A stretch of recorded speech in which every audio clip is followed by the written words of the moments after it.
Hey, yo, what's good, man? It's your host, Cleve. Welcome to the Third Coast Podcast with my man, Joe. What it do, Gators? What it do, man? It's your host, Cleve. Third Coast Podcast. Joe, what it do, Gators? Joe, what it do, Gators?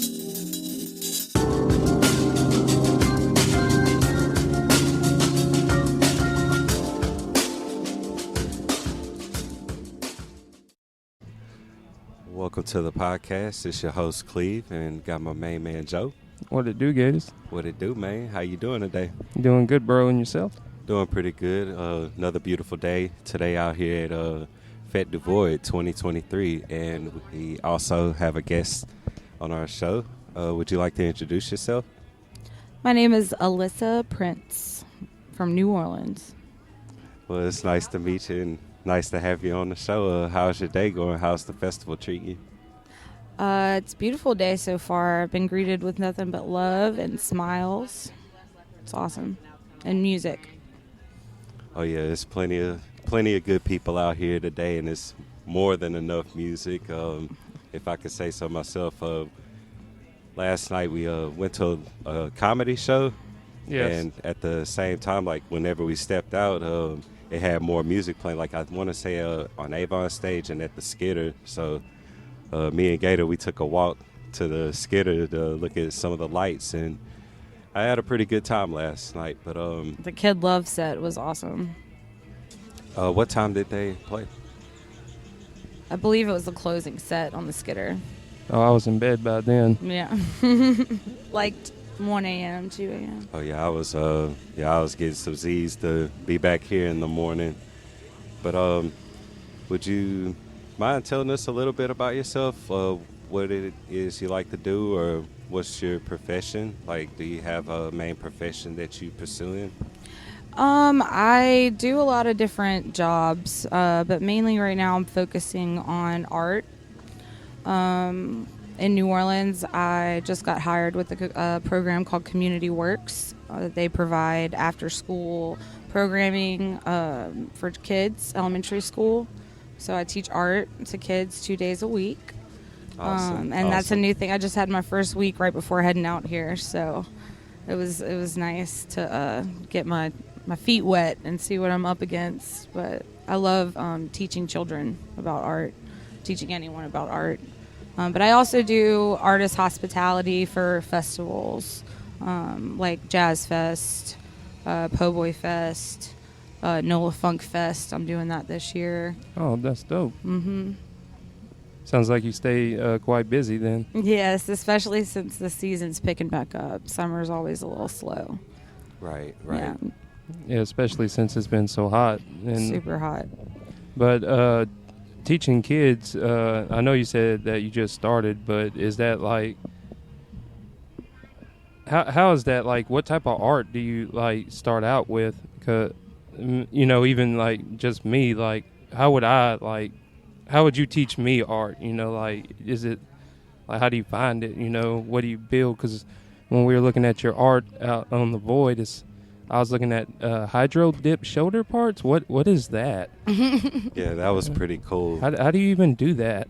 When I first came out here during COVID, and we were finding all kinds of odds and ends like around the property, and we didn't really know what to do with them. And I had seen hydro dipping on YouTube, and basically it's you take a bucket full of water, and then you take oil-based spray paint, which then floats on top of the water. So you spray the spray paint directly on top of the water.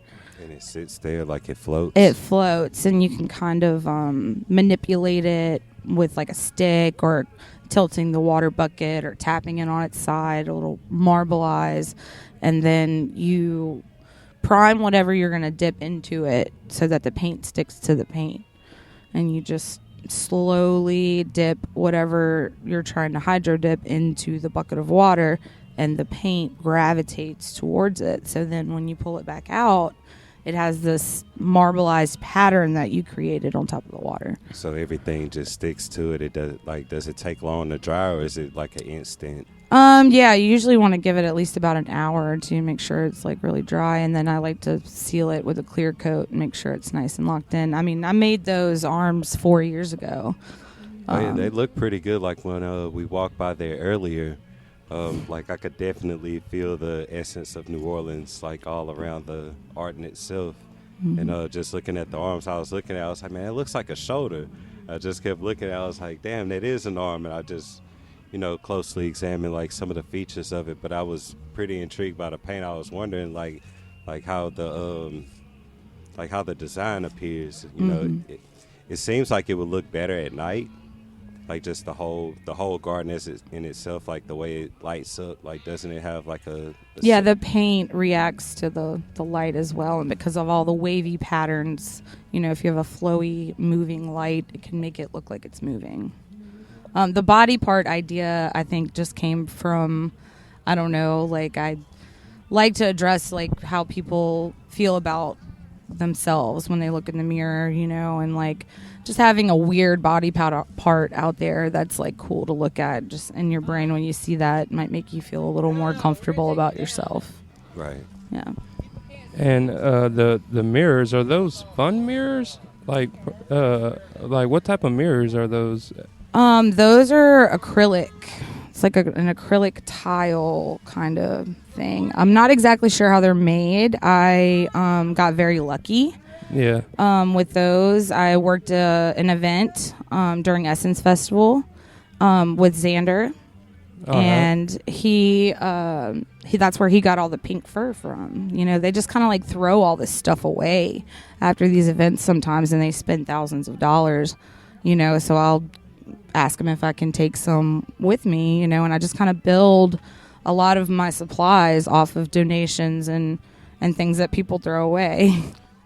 Yeah, it takes a level of creativity to like kind of gravitate from you kind of using what you have around you, and being able to take some materials, you can make something out of it other people may not see to have a use for it, but a good eye can make a pretty vivid memory, livid picture, if you will.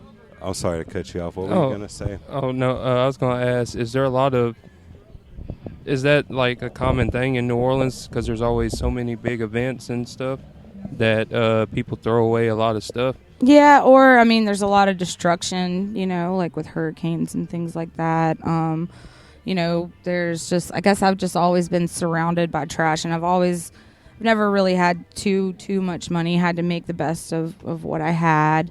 And so I just feel like, and it was recycling, and I love the earth, and it all kind of feeds in together. So yeah, but there is a lot of cooler materials available in the trash in New Orleans. I could agree. Yeah. Oh, my bad. I cut the flow off. It's all right. Oh no, it's okay.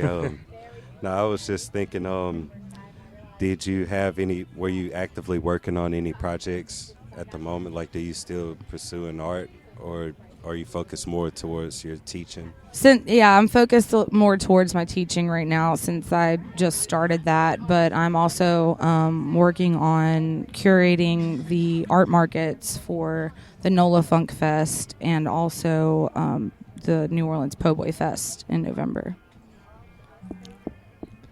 I didn't know they had a Po' Boy festival, but there's more festivals than days of the week in Louisiana, so it doesn't surprise me. Mm-hmm. Like Irma Thomas said, we just like celebrate everything for any reason, Most definitely. Mm-hmm. Well, if y'all don't know, we are currently at Fete Du Void 2023. Got a lot of cool things going. Some more interviews coming later. Make sure y'all check us out at 5000ws.thirdcoastpodcast.com on all major streaming platforms: Instagram, TikTok, Facebook, and we'll be on YouTube. Yeah, and YouTube. I forget about YouTube sometimes, but make sure y'all check us out. Sitting here live with Miss Alissa. With Miss Alissa Prince out of New Orleans. Thank you for having me. Is there any tags that you would like to add? Any in relations to your art, or my Instagram is at NOLA Prince Art. All right. All right. Make So sure to you can put find that- me on the Instagram. So where do you draw a lot of your inspiration from to like for your art? Like where do you find like the inspiration for some of your pieces that you make? Besides just like New Orleans and stuff. Right. Well, that definitely has an influence, with the crazy kind of style that I use. But what really motivates me is I've healed myself through art and art therapy. And like I said, making the best out of what you have and like making something out of nothing. It's just very healing to be able to express yourself in any kind of way, So I'm very grateful to Fete Du Void family for letting me use this space. And I just kind of take, feelings that I get when I see things. I love colors and, I really like to create art that makes you feel whole and loved, Would you say those feelings like kind of connect with your creative process with the way that, like if someone were to walk up to your painting or your sculpture or your piece of art, will you feel that your message what impact of your message excuse me. How do you feel that your art convey, or do you ever think about the way your art conveys to other people, if it may help them as well? Mm-hmm. Well, I do believe that it helps people because it, also viewing other people's art and understanding their process on how they make things. Like the way my brain works is I look at a piece of art and I instantly try to figure out how they made it.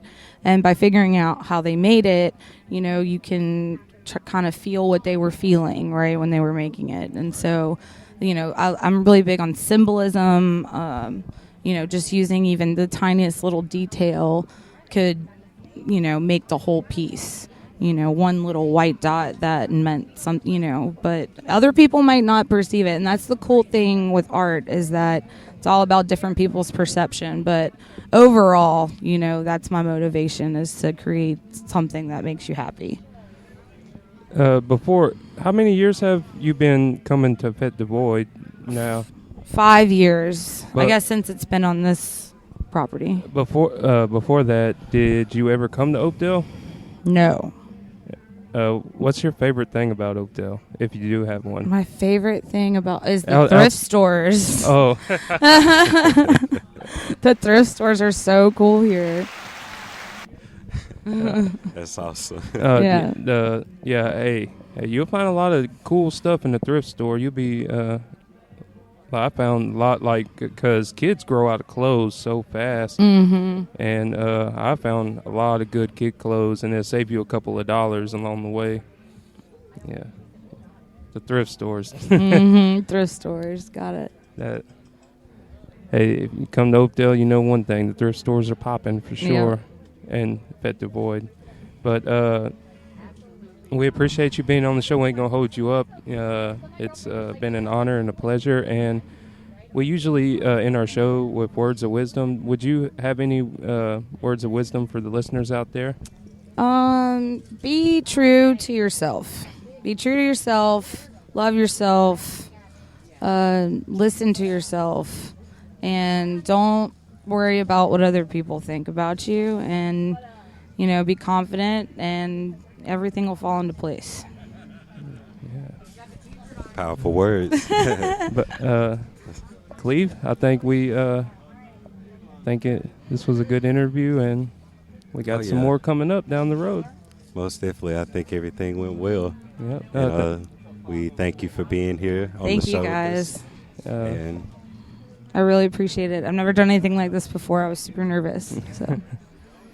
So you're always welcome to come back on and do it in a cooler situation, maybe Right. a little bit longer. It is a little hot out here. Oh, yeah. yeah, it's starting to warm up. I want to say by the time the sun goes down, which was like 6 o'clock yesterday, it got pretty cold. But yeah, right now we in the high We got a noon of it. long time till then. Yeah, got 1 hour feels like one day here sometimes.